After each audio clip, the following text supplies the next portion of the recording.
become a part of. Indeed, Fortum is an energy company. We do not have any machine building capacities. However, we do have a partner which has, and that is the Rosnano company.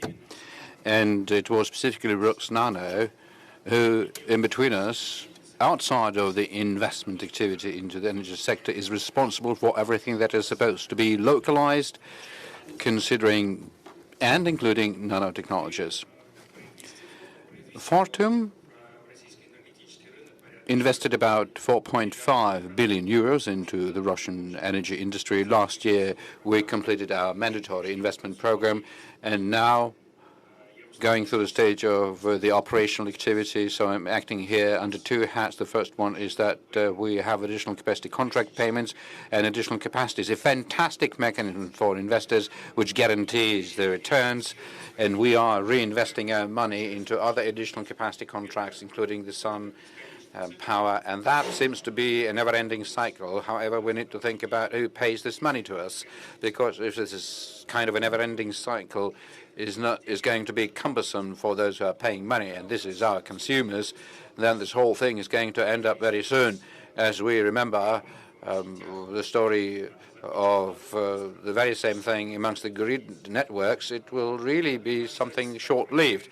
And the amount of commitments which is in the wholesale market you can find these days against the diminishing amount of additional capacity contracts in the thermal energy has already exceeded the volumes which are being displaced out of it. So in terms of the consumers, what kind of danger there may be for us?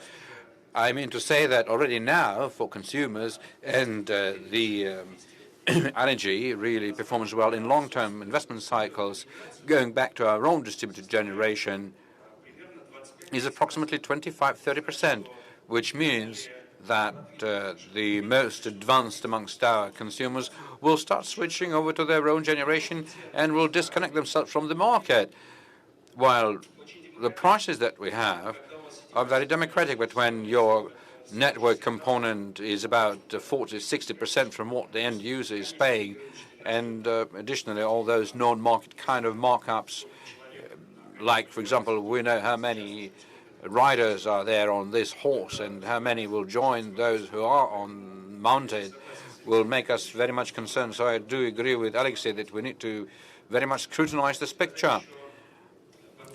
Another couple of words I would like to add to it, and that is that Mr. Chubais mentioned that by 2016 the price was $136 and that was the first tender, but effectively that was not the first one.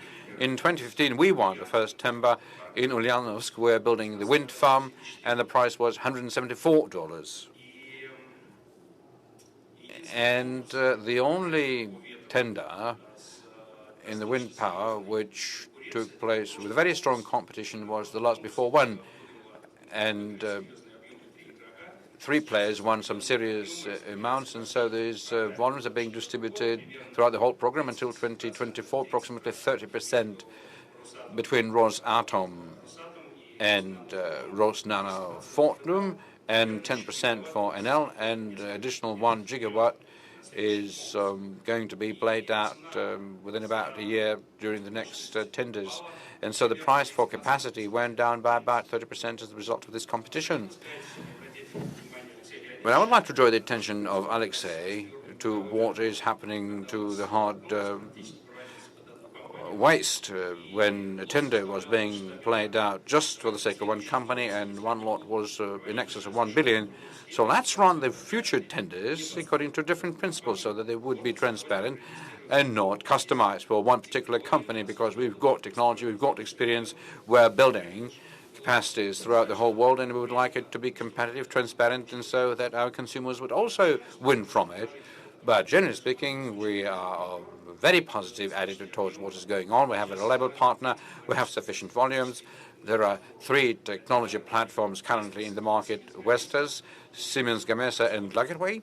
So all is going on very well, and so the fiery speech by Mr. Chubais testifies to that completely. Thank you.